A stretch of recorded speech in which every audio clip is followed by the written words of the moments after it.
Vamos a entrevistar ahora a Karina Banfi, que es abogada, política argentina, diputada nacional de un partido que algo conoces, una tal UCR, ¿te suena? Sí, sí, creo. Por la provincia de Buenos Aires desde el año 2015. Fue consultora en la Comisión Interamericana de Derechos Humanos, la OEA, y participó en la elaboración de la Ley Modelo Interamericana de Acceso a la Información Pública. Wow, la famosa FOIA. Es autora del libro Fuerza Colectiva, Aprendizajes de la Alianza. Regional para la Incidencia. Ah, sigue abajo. Alianza Regional para perdón. No, me quedo con la Alianza y dije, no puede ser. ¿La Alianza? No, la Alianza Regional para la Incidencia. O sea, es presidenta de la Red Parlamentaria para la Igualdad de Género de Parlamenéricas y secretaria del Grupo Nacional de Parlamentarias de Parliamentarians for Global Action. Wow. Está en inglés.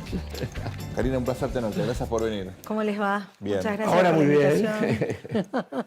Este es un programa que se llama El Tornillo. Ajá. Defiende la política.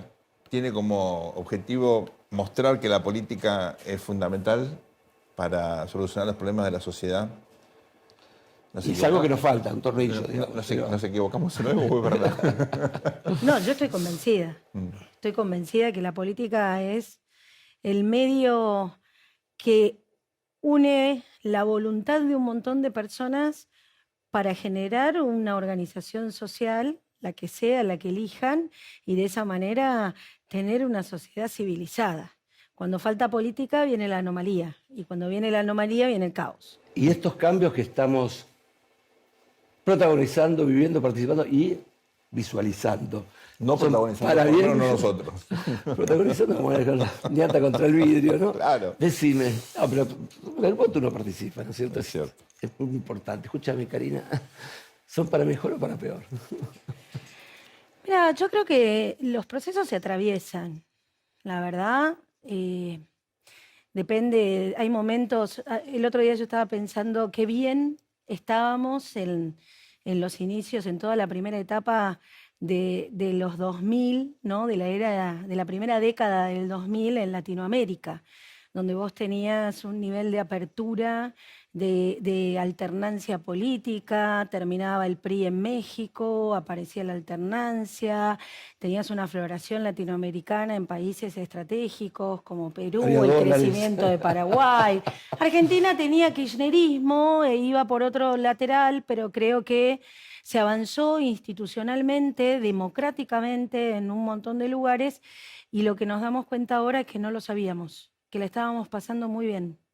Y creo que estas convulsiones que hoy vive Argentina no son ajenas al mundo, que en algún momento iban a llegar, y que lo mejor que podemos hacer es escuchar porque hay una sociedad que se siente identificada con una oferta mucho más caótica, mucho más anómala y mucho más autoritaria, que viene con un discurso que parece un contrasentido, porque te dice libertad, pero arréglatelas como puedas, y que en esa escucha hay que comprender qué es lo que nosotros, quienes consideramos que el valor está en la política, tenemos que ofrecer. Hay dos visiones. Hay una que dice esto es una crisis de la democracia, aparece un líder, un movimiento que cuestiona la lógica de algunas políticas públicas que trataron de, bueno, por lo menos generar una sociedad un poquito más igualitaria. ¿Conocés esa visión? Hay otra visión que dice es la primera vez que en Argentina hay un partido de derecha.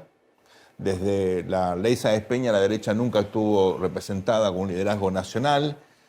Apareció en algún momento pequeños partidos que nunca cuajaron. Macri parecía que era una alternativa derecha, giró hacia el centro. Era un partido, o es un partido focalizado en la ciudad de Buenos Aires.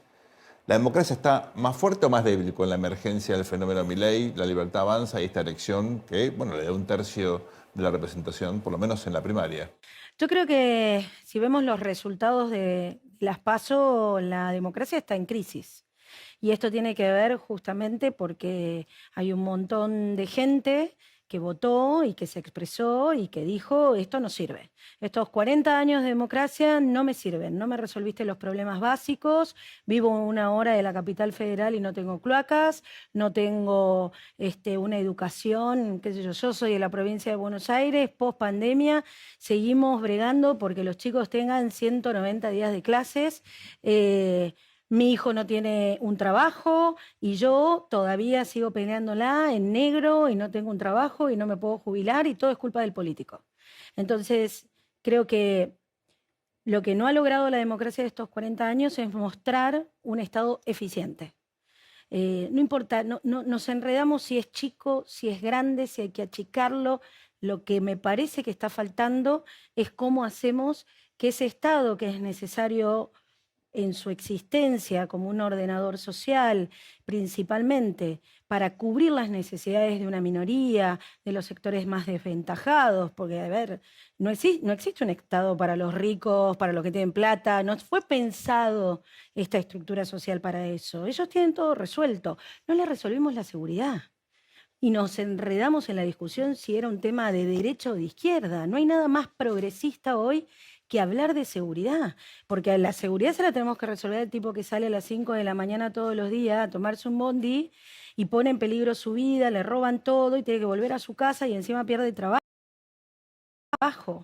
Y no al rico que vive en un country, todo blindado, y si seguimos así, va a andar además con una escudería de tipos con FAL para protegerlo. Así funciona, lamentablemente, en muchos lugares de Latinoamérica. Nos olvidamos de eso, y eso volvió de manera muy clara, muy ineficaz al Estado, y no le resolvió los problemas, y creo que ahí es donde nos están pidiendo, por lo menos a nosotros, que somos de Juntos por el Cambio, que Patricia entendió ese humor social de una manera, te diría, muy inteligentemente, poner el foco en ese cambio profundo que quizás en Cambiemos, y esto casi te diría como una cuestión crítica o autocrítica, no logramos entender que el cambio era cultural, que el cambio que teníamos que llevar adelante en el 2015 era cultural. Terminar con el kirchnerismo, con el populismo, sea de izquierda o de derecha, es cultural. Y hoy tenemos, aflora un populismo de derecha, ¿no? Entonces estamos inmersos en una pileta que nos puso una democracia que fue ineficaz y que tenemos que salir a flote porque hay 40 y pico millones de argentinos que necesitan efectivamente que estos sistemas de ordenación que ellos pagan con sus impuestos todos los días les sirva para algo. Ahora, el fenómeno de una tercera fuerza no es nuevo. Por ejemplo, ya que mencionaste el 2015, Massa sacó 20 puntos, ¿no es cierto? Y una cosa muy rara para los científicos sociales, sacó más votos en la primera vuelta que en las PASO, ¿no es cierto? Cuando uno dice las PASO, es la famosa encuesta real, que no falla. Sin embargo, no hubo análisis de voto estratégico, se siguió votando a alguien que, bueno, no tenía chances ya, ¿no es cierto? A ese 20% ahora se le suma 10% más, pero antes era la ancha avenida del centro, ahora es la highway to hell, ¿no es cierto? Se lo vota a Milei por no votar a los otros, por su discurso ultraliberal, casi anarcoliberal, digamos, o por el personaje, ¿no? Este personaje de caricatura, Dragon Ball Z, disfrazado de mod de la década del 60. Yo creo que son un poco las dos cosas. Por un lado, lo que te dicen es, ustedes no pudieron, el kirchnerismo no pudo, ¿por qué van a poder ahora? Ese es nuestro gran desafío. Mostrarle que efectivamente más democracia es lo que va a resolver el problema que tanto demandan, ¿no? O sea, eso serían las ideas. Eso sería lo que vos preguntás, qué pasa con las terceras vías, con Claro. las oportunidades Yo digo en función, las ideas en función de las si lo ha votado por las ideas, propuestas. porque tendría que haber perdido muchos votos junto por el cambio. ¿No? Y perdió Horacio, que estaba más al centro. Tendría que haber perdido Patricia, ¿no es cierto? Votos Sí. con Milei. Y en el 2021 no le sacó un voto a Juntos por el Cambio, que subió un punto.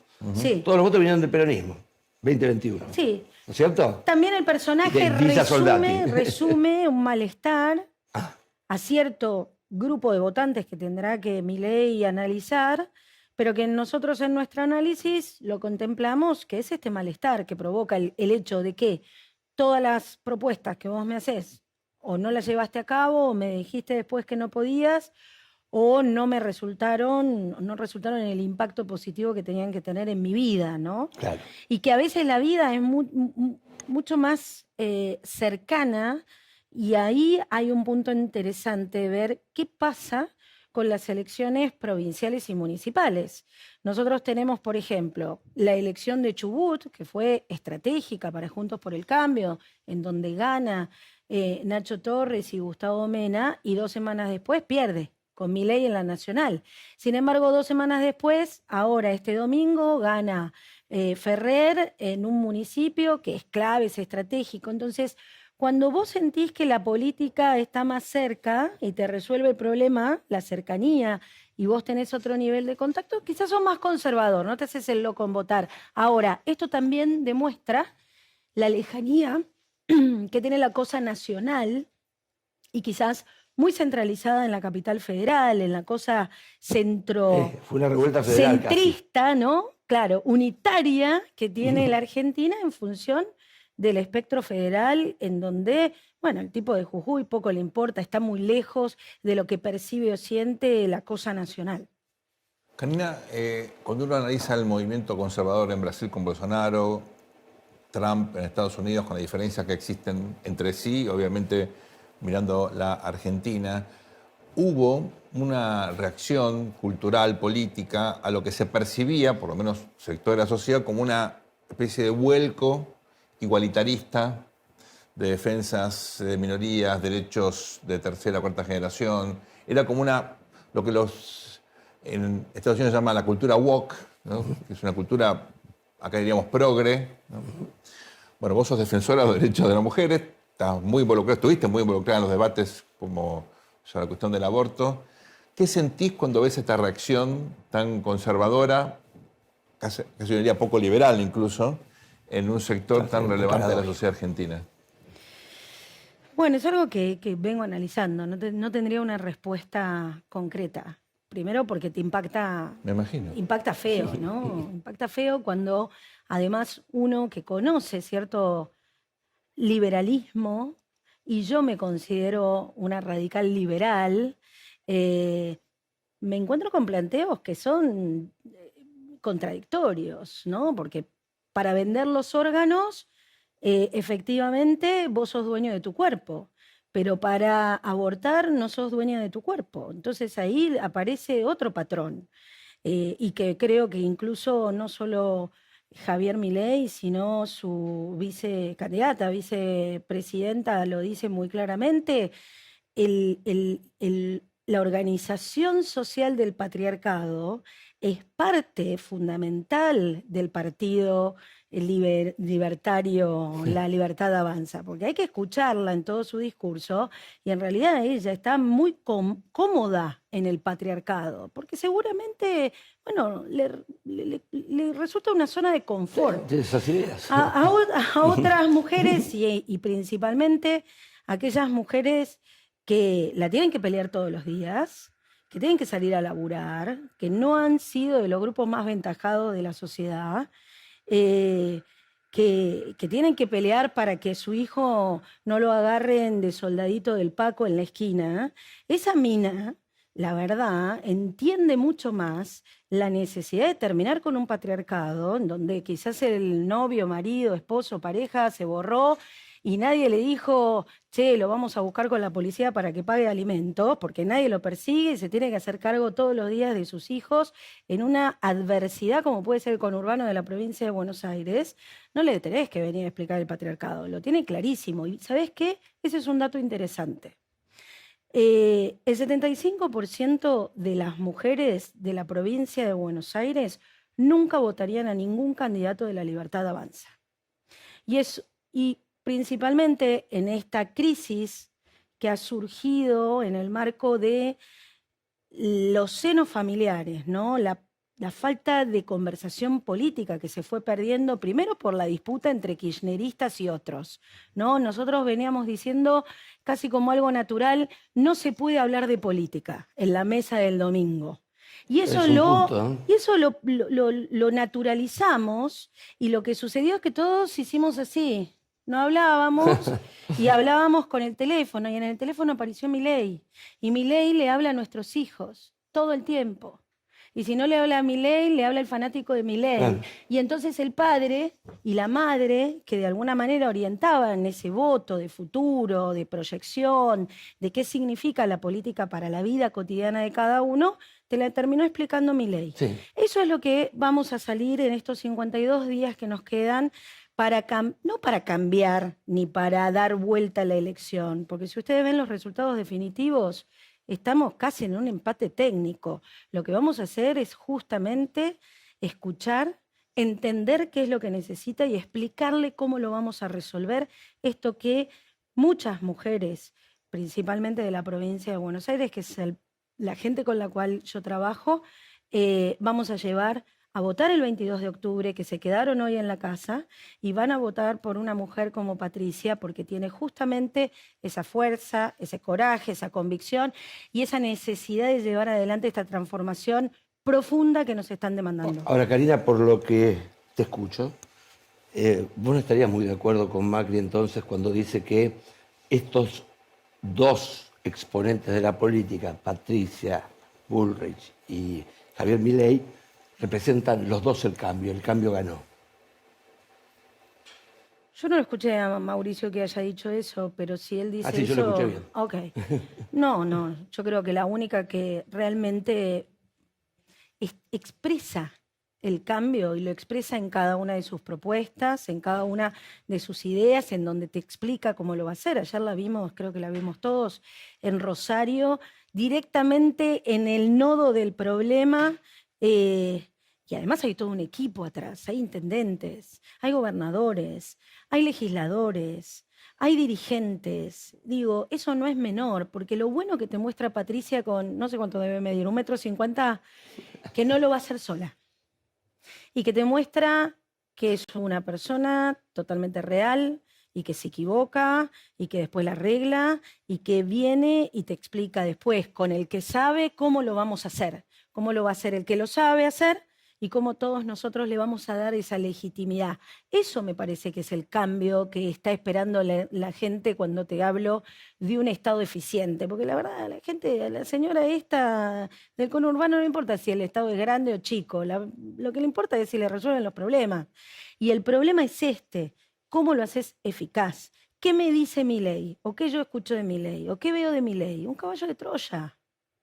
El conurbano la provincia de Buenos Aires, todas sus listas, está metido el kirchnerismo y especialmente el masismo. A propósito de eso, Karina, hay mucha gente que opina que, teniendo en cuenta que Patricia representa el sector más, entre comillas, halcón de Juntos por el Cambio, bueno, el votante más de centro progresista, el votante radical más socialdemócrata, que es una línea que siempre fue importante, sobre todo en los grandes centros urbanos, que yo sé que vos conoces muy bien, podría sentirse tentado a apoyar justamente a Sergio Massa, habida cuenta de los vínculos que existen entre Massa, por ejemplo, y Gerardo Morales en Jujuy, la vieja discusión que quedó probablemente trunca en el Congreso de Gualeguaychú. ¿Qué pensás al respecto? ¿Ves un votante radical, incómodo Juntos por el Cambio, girando hacia el masismo, o te parece que eso va a ser algo de minorías? O el masismo, no el marxismo. O sea, no sé. Bueno, no, eso sería bueno, una contradicción. ¿Cómo ves eso? Groucho Marx. Mira, para mí, para nosotros, porque esto está conversado, Massa es kirchnerista. Y cualquier radical que se sienta incómodo en Juntos por el Cambio tiene que comprarse primero una brújula, porque no sabe dónde está, y segundo, si se siente incómodo y se siente más cómodo con el kirchnerismo, las puertas abiertas, digo.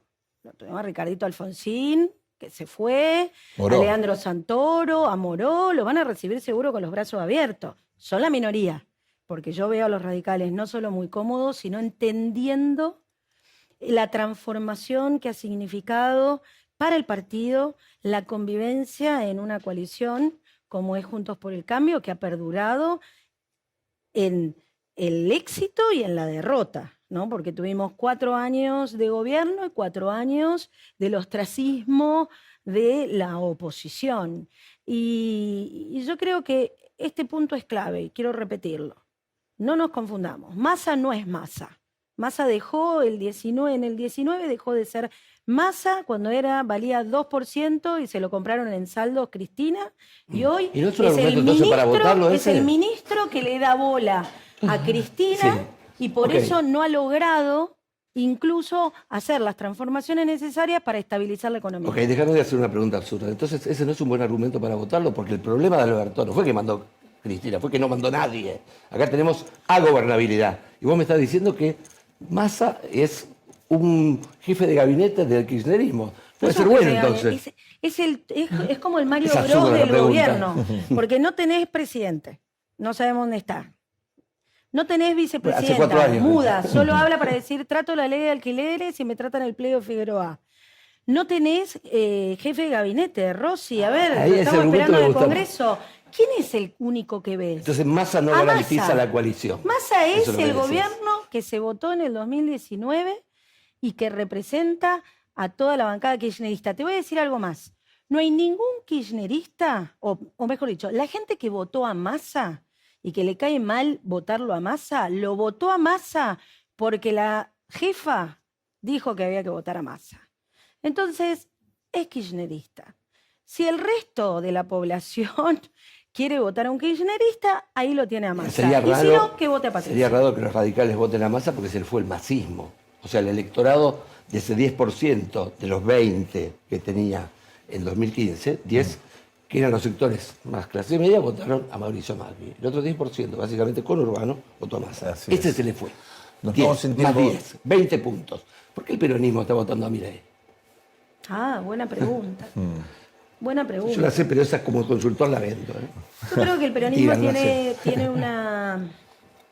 No me quiero No poner... es el voto conservador. No siempre me el quiero peronismo. poner en Vos sos analítica socióloga. con dos expertos No. en el análisis político. No, eso para facturar, acá no pero somos yo siempre pienso, nosotros tenemos una simetría en los partidos políticos.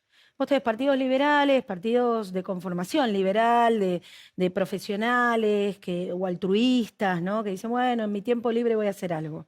Y después tenés un partido estatal, que es el peronismo, que es como un fenómeno extraordinario en la región, que surge y nace y se nutre por el Estado. Y por eso se vuelve tan disonante y tan tóxico cuando no está en el Estado, porque le falta la teta del Estado para poder reproducirse, diría el general. Claro, y cuando ¿no? falta la conducción, Entonces, peor. pero yo ahora creo están que tiene votando- una capacidad camaleónica como modo de subsistencia, porque saben que si pierden el Estado, pierden todo. Pero Por Milei eso no es la kirchnerista, contraposición ¿no? con nosotros. O sea, Que gane cualquiera, menos Juntos por el Cambio. Luisito, nos quedamos sin tiempo, pero yo Sí, quiero agradecerle mira. mucho Buah. a Karina. Justo A cuando nosotros se ponía lindo. nos encanta hablar y no pelearnos, pero sí discutir de política. Encontramos finalmente a alguien con quien podemos hacerlo. Gracias por venir. Fue un placer Es tenerte vecina aquí. mía, así que la seguimos en el hall. Dale, gracias. Esto ha